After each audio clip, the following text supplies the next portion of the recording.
Hey, good afternoon, everybody. Thank you for joining us on this webinar. For those that I haven't had a chance to meet, my name is Cody Mize. I'm the superintendent of schools at Mineola ISD. Wanted to be able to provide you a brief update on COVID-19 in the district. To kind of go over a few housekeeping rules, there is a question and answer chat that's available.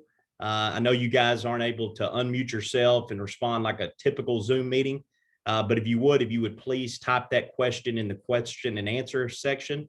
I will make sure that I try to address that before we get off the meeting. This is being recorded, so if you talk to other people that they missed the information or they haven't seen it, we'll make sure that we get this uploaded to our website so that you can go back and review this information.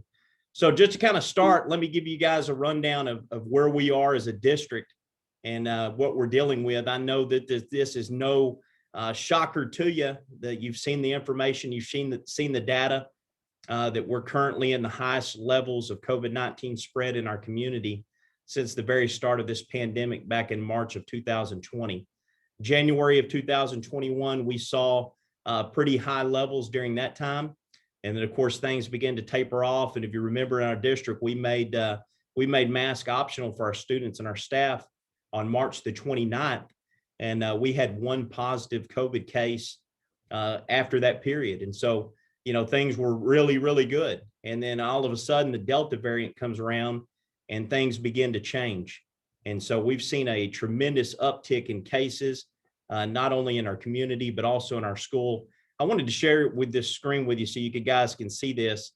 This is some information that was shared by the State Department of Public Health and Human Services. This is kind of an active screen that you can update this continuously throughout the day, and you can kind of see what's taking place across Texas.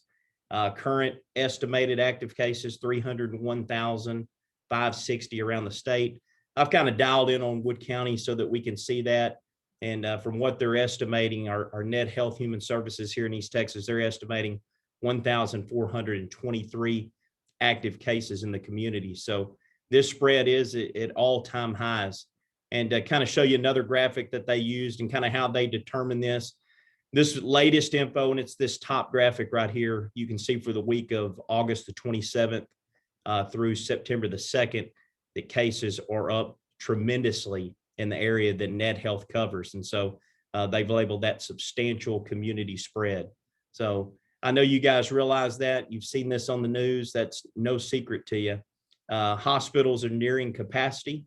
And kind of to tell you a personal story from our church, we had a little bit of an outbreak, had 7 members that tested positive. And one of the gentlemen, they texted me last night, they had to take him to the hospital. And he was currently in the ER waiting for a hospital room because they were all at capacity. And so this is a very real thing that's happening across our community. And the caseload is extremely high, and healthcare officials are doing everything that they can to help deal with it. I know you've also seen this in the news. We've had 20 plus school districts in East Texas that had to make a decision. Lots of them right before Labor Day, they made decisions that they were going to shut down their district and then reopen after Labor Day. We've seen also some school districts and others around the state that have had to shut down as recently as this week. And so we continue to see that. Our goal when it comes to shutdowns, we want to keep school open. We know how vital and how important that is for our kids to be in person, to be able to learn. And we also realize that when those kids go out, they need a method to be able to communicate with us and to catch up on things when they're out. Because I know that a lot of times, even though it's a 10-day mandate that they're out, they might start feeling good after 5 or 6 days, and we need to make sure that they're caught up. And so it's a very tricky and complicated situation. Our current case count in Mineola ISD is 84 active cases. Last Friday, I tend to send that report out every Friday before I leave the office. Last week, we were at 49 active cases. This number is consistently changing because you have kids that are going out, you've got kids that are coming back in. And so that number is constantly floating. And we've seen that throughout the weeks be doing that. But no doubt cases are on the rise, and they're our highest levels. Student attendance, today, I get a report on that every afternoon. We were at 91% in the district, and kind of how I share that information with people is and how I would relate that. During a typical school year, 95% is usually you're going to be your district average. And so We're a little bit down from that, of course, with everything going on. That's to be expected. Our high school campus was at 87% today. That was our lowest attendance percentage. And then the others were in the 90% category. So we kind of saw, we've been tracking this through the weeks. Primary was hit a little bit a couple of weeks ago. Middle school was the week before that. High school's kind of been that area now where attendance has struggled for a little bit. And so we're continuously monitoring that every single day as we go about. Here's what I really need your help with. And this is conversations that we continue to have with kids. And we want to encourage our parents to help us out with some of these things. Mitigation strategies. I remember very early on when all of this started, I went to Christus down at Tyler and their hospital. They had a person who came in and spoke to the group. It was a group of superintendents and law enforcement officials that had gathered there. And the very first guy that spoke couldn't stress enough the importance of doing this. And it's simple. It's washing your hands, using hand sanitizer, and doing that frequently. And I know you guys all know that, but that's one of the best tools to try to mitigate this. And we even set times up with our younger kids. We've asked our folks, hey, we're building in time to make sure that we're continuously washing hands and using hand sanitizer. We've got a ton of that available at the school for our kids and for our staff. The next one is social distancing. I know a lot of times that's hard in a school setting, but we are really trying to step up the game as far as how that goes. Lunches, trying the very best we can there. Also in classrooms, teachers are working to try to make those things meet. Sometimes it's possible when you got 20 plus kids in a classroom. It's hard to do that, but we need to refocus on that efforts and do the very best that we can there. Encouraging masks. I know this is an extremely controversial topic. I'm not here to debate that with you or say one thing or another. I'm just looking at data from what we did last year to what we're dealing with this year. I realize we made that optional last year in March, and we weren't dealing with Delta. And I'm smart enough to be able to see the data and tell you that Delta is a different animal. This is something different. And so we're going to encourage masks. Now, when I say encouraging, that's not mandating. That is not shaming a kid into wearing a mask. That's just, we're going to encourage you to be smart about it. Use masks for age appropriate kids. What's age appropriate? There was a reason why when everything rolled out that they never mandated our primary campus. So like pre-K through second grade, they never mandated that. And the reason was I didn't think it would be beneficial because it's hard for those younger kids to put masks on. Totally understand that. And I think that's good common sense. We're going to encourage people to use masks and use good common sense with it. My grandfather would call it horse sense. If you're in a crowd, put a mask on. If you get social distance and you're away from somebody, take it off. If you're outside, you don't have to wear one outside, obviously, but use good common sense with that. And we're going to encourage that.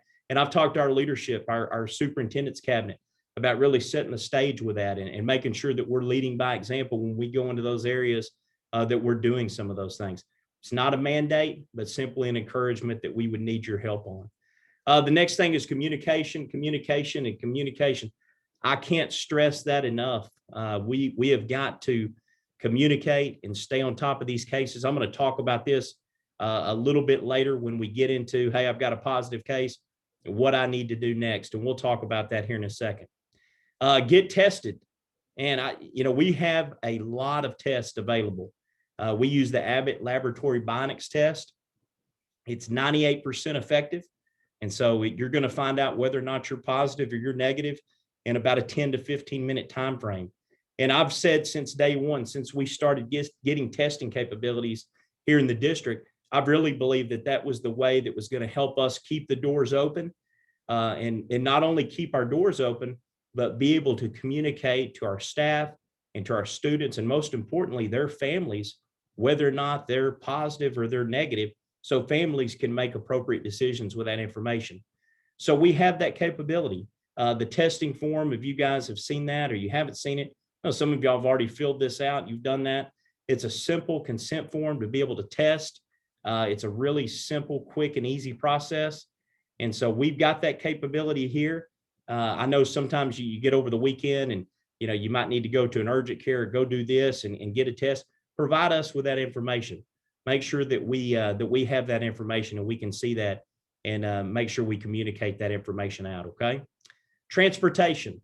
I know that this doesn't apply to everyone, but we're asking for your help during this time, that if you can have your kid be a car rider in the mornings, the afternoons, if you could help us in that area, that would be a big time help. You guys know this. There is no way we can socially distance on a bus. It's impossible. We can't do that. And so if you're able and you're in that position to be able to help us with that, we would certainly appreciate that. And the last thing that I'll say as far as help, visiting campuses, it's been big. It's very important to me that we have stuff here and we allow people to visit our campuses. I know we've tried to set aside Fridays being that day where people are able to come up and have lunch with their kids. We're going to pause that just for a moment, and then we'll bring that back. I'm telling you, as soon as we get through this surge, we're going to bring that back, because I think it's very important that our families are on campus with our kids.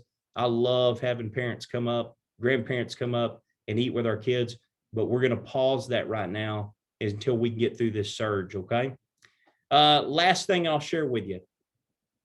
You've got a positive case in your home. What do you need to do? How do you need to deal with it? So number one is this. It all starts with communication from nurse to home and home to campus. Your nurse will notify you if you do a test here. Obviously, we're going to notify you and make sure that you're able to come and pick up your child and take them home. Other siblings that are on campus, we need to make sure we've identified who those kids are, where they're at, what campus that they're on. And this is the second part, and this is where it makes things really tough. And it comes into using wisdom. Case in your home. You know, we've seen situations where if a family does a good job of quarantining in their home, that kids can, you know, one sibling might have it and the other siblings never get it, and they're perfectly good. We realized at the beginning of school last year, we had a volleyball situation, and we made a decision to cancel a game, and, you know, people were rushing off to get tests and stuff. This is when we didn't have testing capabilities. And then none of those people got it. And we realized we couldn't keep school going and couldn't keep programs going if we did that every time. And so we've got testing capabilities now. We need to make sure that we stay on top of that.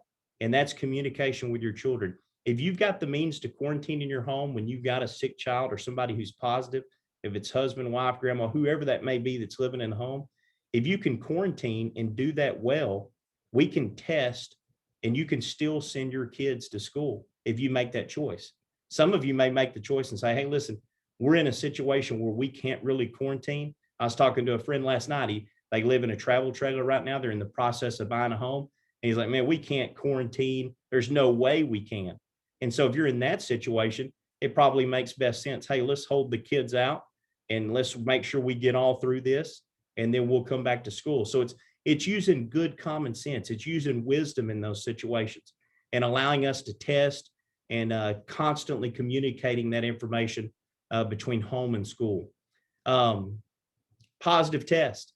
If a kid is a positive test, this is TEA's public health guidance for us. They have to go home for 10 calendar days from when the beginning of the onset of symptoms. Okay. And then to be able to return to school, you got to be fever-free for 24 hours. Major symptoms have mostly disappeared during that time. You know, I've known some people, they still got a little cough or they've got this or that, but most importantly, fever-free 24 hours, and then that 10-day period. I know there's a lot of people that have asked, well, do you have to test again to get a negative test before you come back? No, that is not the requirement in that situation. Trying to think of anything else. I saw a question on Facebook the other day. Somebody had asked about like temperature checks. Were we still doing those things?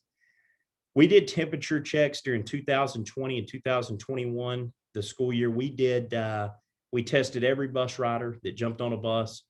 We tested kids coming through the front door. We did a midday check as well. I haven't put the numbers down, but I would say over 300,000 tests that we've done. And in our cabinet meeting, and this was the only one case that I knew of, we caught one kid who had a fever that was trying to enter a bus that we stopped him with COVID. That's one case out of 300,000 temperature checks. And so the manpower to do that, the logistics to do that, we just didn't think that was in our best time and energy and the resources to continue to put that forward. And so that's why we've not done that this year. So I'm going to dive into these question and answers real quick. That's the information I wanted to share with you. We certainly need your help. We need your support in this. And I'll say this, You guys have been absolutely, our parents have been fantastic. Community's been fantastic in support of the school. We want our kids in person, in class, because we know that academically, our kids learn better when they're in person and they're here with us. And so we want to continue that and continue to do that as much as possible. Let me dive into the question answers. If you guys have some, just type those in there and I will try to pull those up for you.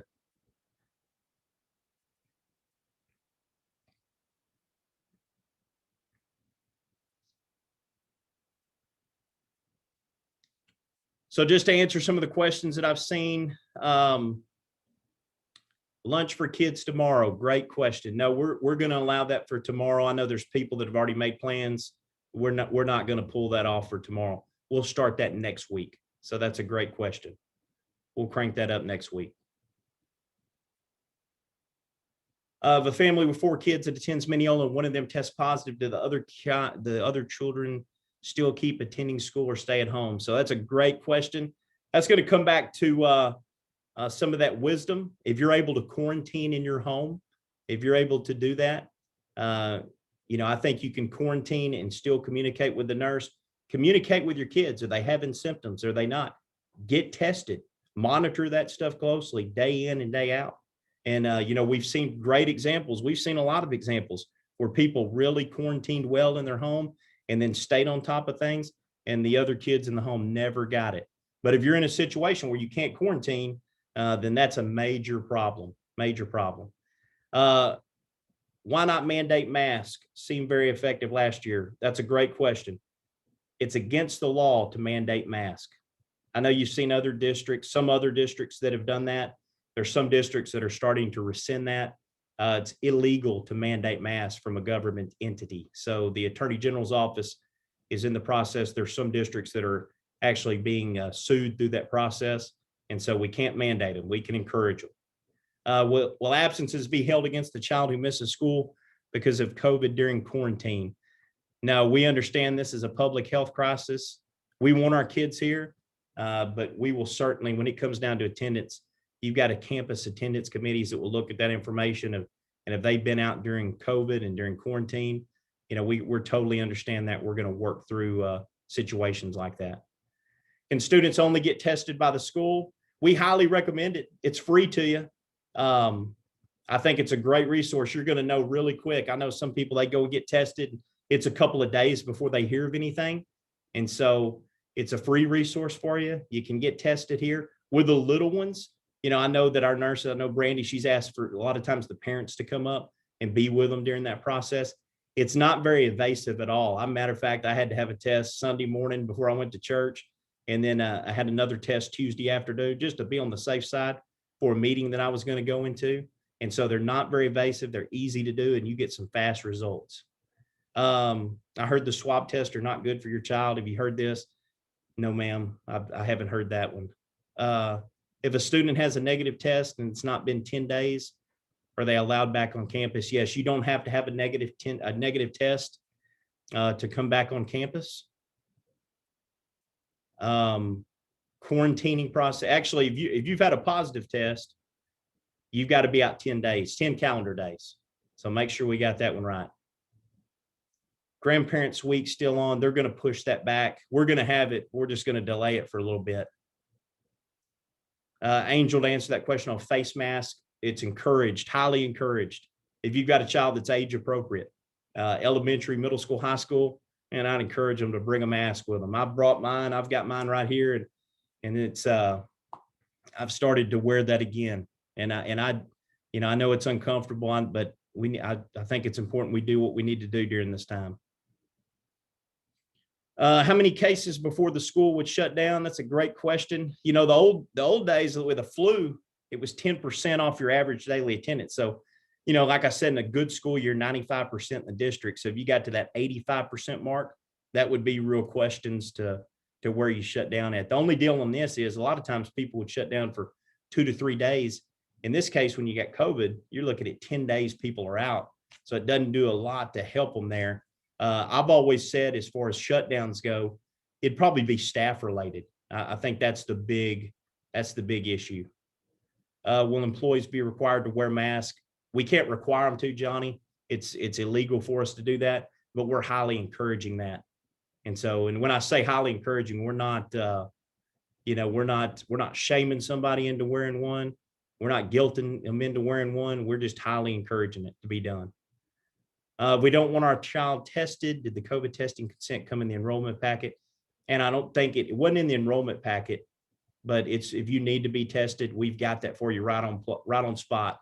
You can fill that out. And I believe they sent them home as well.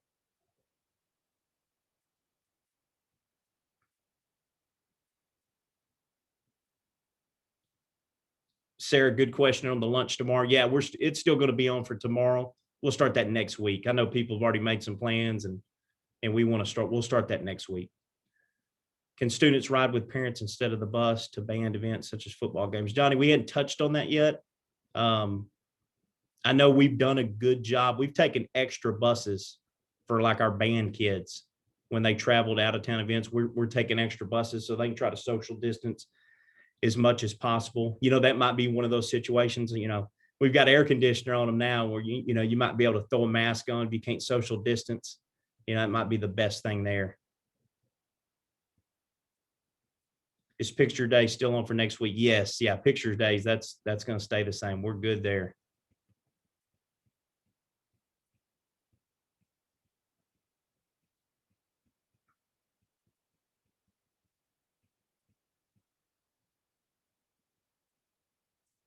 Chelsea says, we decided to bring the kids home because COVID's so rampant. Will this be an option for us? So we're waiting on, for virtual schooling to be funded. That's currently in the governor's desk right now. It's Senate Bill 15. If you get a chance, Google that tonight or go on TA's website. You can read a little bit about that. There's a lot of stipulations to that. So just to say you're going to be completely virtual, we need to see what the law is going to say in regards to that.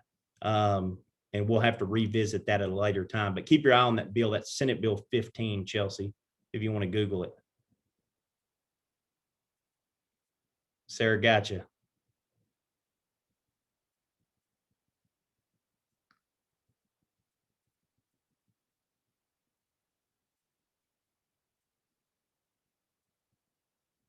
As that's all I'm seeing on question and answer. Let me look in the chat real quick, make sure I'm not missing anything else. Case count at the elementary school. Goodness, I don't have that off the top of my head, but I'll have that out for you guys tomorrow. We'll get an active look at that for elementary school. The kids get sitting near the positive student also get sent home. So we don't have to do the close contact tracing anymore, but we do that because we think that's beneficial for our kids.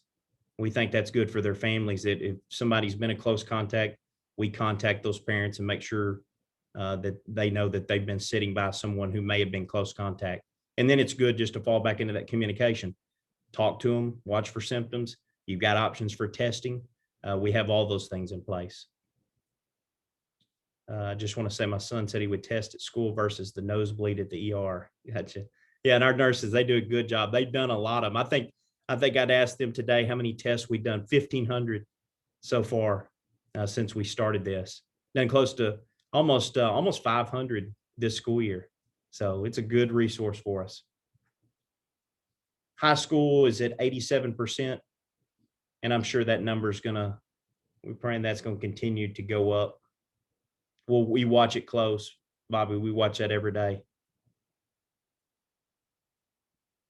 Hand sanitizer before drop off or given. Yeah, we'll make sure we tackle that for sure. Just a good policy to have process. Why don't they have the negative test to come back? From what I heard, Nicole, I think sometimes those tests, they you'd still test positive on some of those tests, even after that 10-day mark. Doesn't mean you're sharing it, passing it, but some of those tests, I think you can still test positive. We've seen some that, matter of fact, we kind of did a little case study with it.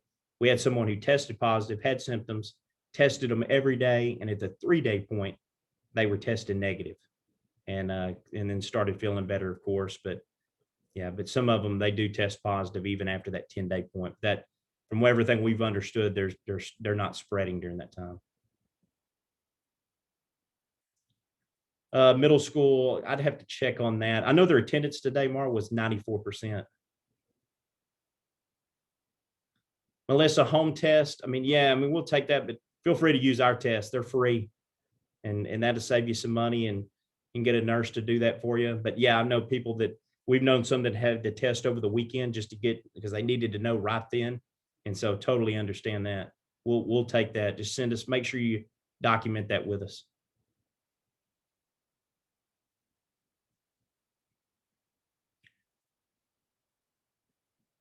Anything else before we go? I know you guys got a lot to do this evening and got JV football and a lot of different things going on. Like I said, we'll post this out to the website, and make sure that you have this information tomorrow. I'll be looking for that before I leave for the football game. We'll post that out. As far as COVID cases, every Friday in the afternoon, just check that. We'll make sure that we get that on there.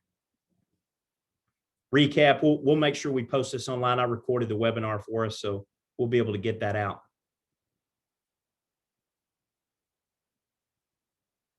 Bobby, I think 85%. I mean, that's that's kind of the number they use during the flu time. So, I don't know if that'd be the definite breaking point. I've always said this, it's a staff issue. And thankfully, we've been good on staff. We've had pockets here or there, but we've been good on staff. I've always thought in other districts, they've seen this too. Shutdowns happen because you run out of people to drive buses, or you don't have food service workers, or you've got so many teachers out that they can't continue to instruct kids. They don't have enough substitutes. That's usually what's going to cause a shutdown. If a child tests positive, will a doctor note be okay for documentation? Yeah, doctor's note would be great just to have that on file. Absolutely. The positive test, make sure y'all communicate. Brandon, we're going to move open house back. We'll delay that for a little bit. So be expecting that information coming soon. Our game plan, we want to have it, but we're going to just delay that for a little bit. We'll put it on pause.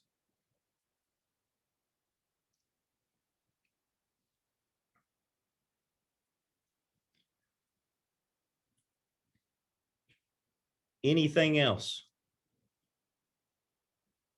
Guys, like I said, I really appreciate y'all joining me this evening and just taking some time out to see this. We'll post this online. I want you to know our staff, they're doing an unbelievable job. Our teachers are working their tails off. Our administrators are working hard. All of our support staff, from driving buses to cooking meals, to supporting our kids in the classroom, our coaches, band directors, all extracurricular programs, everybody's working really, really hard. And I appreciate y'all's trust and y'all's confidence in keeping your kids here at school. Candy, on shutdown notice, we'll make sure we get that out. Make sure you guys got the app downloaded. That's how we communicate a lot of stuff. It's an easy push notification. If y'all got friends that don't have it, yeah, download the mobile app. You can go to Google Play Store or Apple Store, whatever one you use, and type that in, Mineola ISD, and you'll be able to download the mobile app and set that up where you can get all up-to-date information. It'll do a push notification, kind of like if you have other news services. We can send all that information out. And that goes also straight to our social media site. So you'll be able to see all that information. Anything else before we go? Guys, thank y'all so much. Hey, my email address is myc@mineolasd.net. So y'all feel free to shoot me an email or give me a call at the office. I'd be glad to talk to you about any of this. I know our campuses would be as well. Rodney, staff vaccination rates, I don't have that info, but I would probably say it's pretty high. Yeah, pretty high percentage. Well, guys, thank y'all again for your time. I hope y'all have a good evening, and thank y'all for joining us. Take care.